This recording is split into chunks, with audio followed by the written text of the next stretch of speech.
بلکہ بعض جہال، بعض جاہل لوگ، بے وقوف لوگ اعتراضات شروع کر دیتے ہیں، یہ کیسے ہو سکتا ہے کہ رات میں پورا قرآن ختم ہو جائے، یہ کیسے ہو سکتا ہے کہ پورے دن میں قرآن ختم ہو جائے، یہ کیسے ہو سکتا ہے کہ عشاء کے وضو سے صبح کی نماز پڑھی جائے، وہ بھی 40 سال تک، 50 سال تک۔ اسی لیے فرمایا تابعین کے بارے میں اور امام ابو حنیفہ رحمۃ اللہ علیہ کے بارے میں خاص طور پر کہ 40 سال تک، بعض تابعین کے بارے میں آتا ہے کہ 50 سالوں تک عشاء کے وضو سے فجر کی نماز ادا کی۔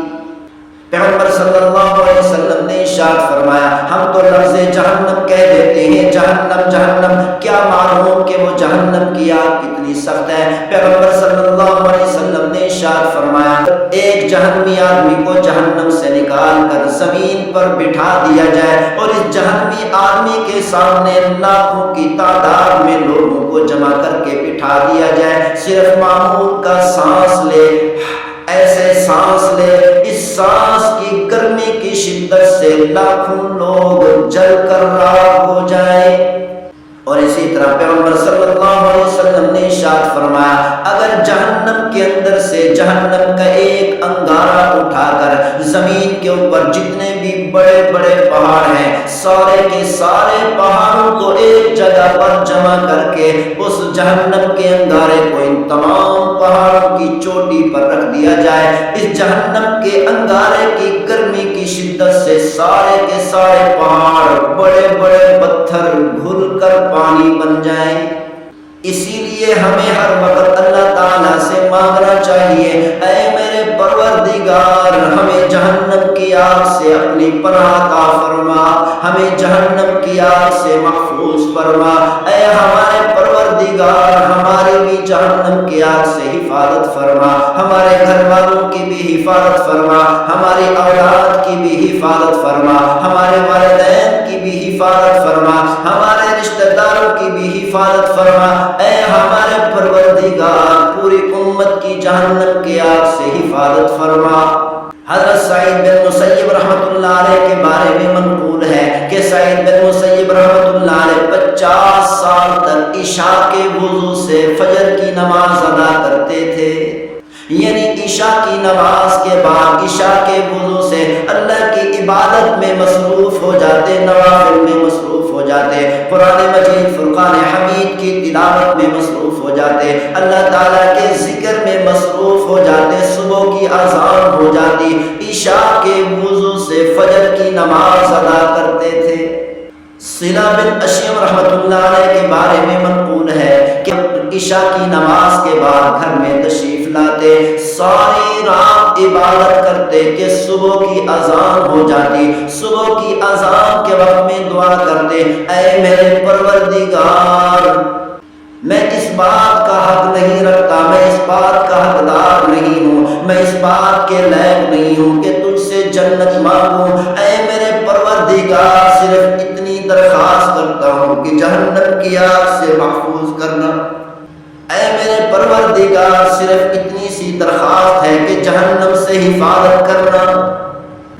جہنم کی آگ سے بچا لینا۔ ساری رات عبادت کی ہے، ساری رات قرآن مجید کی تلاوت کی ہے، ساری رات نوافل پڑھے ہیں، ساری رات اللہ تعالیٰ کی حمد و ثنا بیان کی ہے، ساری رات اللہ کی تعریف کی ہے، لیکن صبح کے وقت میں کیا دعا کر رہے ہیں، اے میرے پروردگار، میں اس بات کا حق نہیں رکھتا کہ تم سے جنت مانگوں، اے میرے پروردگار، مجھے جہنم کی آگ سے بچا لینا۔ حضرت قتادہ رحمۃ اللہ علیہ کے بارے میں روایت ہے، فرماتے ہیں کہ حضرت قتادہ رحمۃ اللہ علیہ رمضان مبارک کی ہر 3 راتوں کے اندر پورے قرآن مجید فرقان حمید کا ختم کرتے، لیکن جب رمضان مبارک کا آخری عشرہ شروع ہوتا، آخری عشرہ کی ہر رات میں پورا قرآن مجید فرقان حمید کا ختم کرتے۔ امام ابو حنیفہ رحمۃ اللہ علیہ کے بارے میں روایت ہے کہ عشاء کی نماز کے بعد عشاء کے وضو سے نوافل شروع کر دیتے، قیام میں کھڑے ہو جاتے، قرآن مجید فرقان حمید کی تلاوت شروع کر دیتے کہ ساری رات اللہ کی عبادت میں مصروف رہتے، 40 سال تک اسی طرح عشاء کے وضو سے فجر کی نماز پڑھی۔ امام ابو حنیفہ رحمۃ اللہ علیہ رات کو قیام میں کھڑے ہو کر، نفلوں میں کھڑے ہو کر قرآن مجید کی تلاوت بھی کرتے تھے۔ تلاوت کرتے ہوئے اتنا روتے اتنا روتے اتنا روتے کہ ہمسایوں کو بھی امام ابو حنیفہ رحمۃ اللہ علیہ پر ترس آنے لگتا۔ امام ابو حنیفہ رحمۃ اللہ علیہ ایک مرتبہ تلاوت کرتے کرتے جب اس آیت مبارکہ پر پہنچے، بل الساعۃ موعدہم والساعۃ ادہیٰ وامر ان المجرمین فی ضلال وسعر۔ امام ابو حنیفہ رحمۃ اللہ علیہ جب اس آیت مبارکہ پر پہنچے، بل الساعۃ موعدہم والساعۃ ادہیٰ وامر ان المجرمین فی ضلال وسعر۔ جب اس آیت مبارکہ پر پہنچے، یہ آیت پڑھتے بھی رہے اور روتے بھی رہے حتیٰ کہ صبح کی اذان ہو گئی۔ ابراہیم بن ادھم رحمۃ اللہ علیہ کے بارے میں منقول ہے کہ ابراہیم بن ادھم رحمۃ اللہ علیہ نہ رات کو سوتے تھے رمضان مبارک کے، نہ دن کو سوتے تھے۔ رات کو بھی اللہ کی عبادت میں مصروف رہتے اور دن کو بھی اللہ کی عبادت میں مصروف رہتے۔ امام شافعی رحمۃ اللہ علیہ کے بارے میں منقول ہے کہ امام شافعی رحمۃ اللہ علیہ رمضان مبارک کے دن میں ختم کرتے تھے اور رات کو دوسرا ختم کرتے، یعنی پورے رمضان مبارک میں قرآن مجید فرقان حمید کے ساتھ ختم کرتے تھے۔ آج کا مسلمان جب ان باتوں کو سنتا ہے یقین ہی نہیں آتا،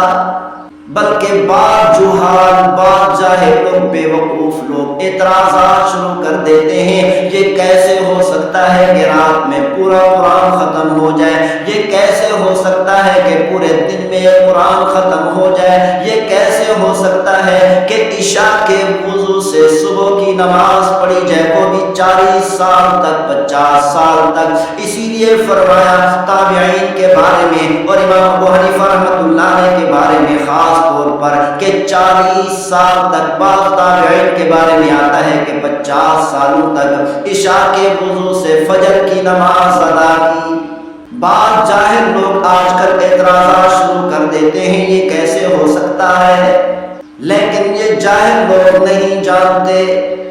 کہ جب دل کے اندر تڑپ ہو، اللہ کی چاہت ہو، اللہ کے دیدار کی محبت ہو، اللہ تعالیٰ کی عبادت میں، ذکر میں، قرآن مجید فرقان حمید کی تلاوت میں، سجدوں میں، رکوع میں، نوافل کے اندر، تہجد کے اندر، اللہ تعالیٰ کی تسبیح کے اندر، اللہ تعالیٰ کے ذکر کے اندر جب لذت آتی ہے تو رات گزر جاتی ہے، پتہ بھی نہیں چلتا۔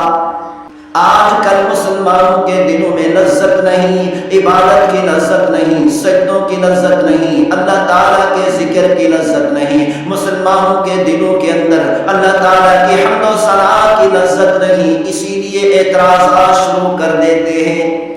اسی لیے کسی نے کیا خوب کہا، الفت میں برابر ہے وفا ہو کہ جفا ہو، الفت میں برابر ہے وفا ہو کہ جفا ہو، ہر چیز میں لذت ہے اگر دل میں مزہ ہو، ہر چیز میں لذت ہے اگر دل میں مزہ ہو۔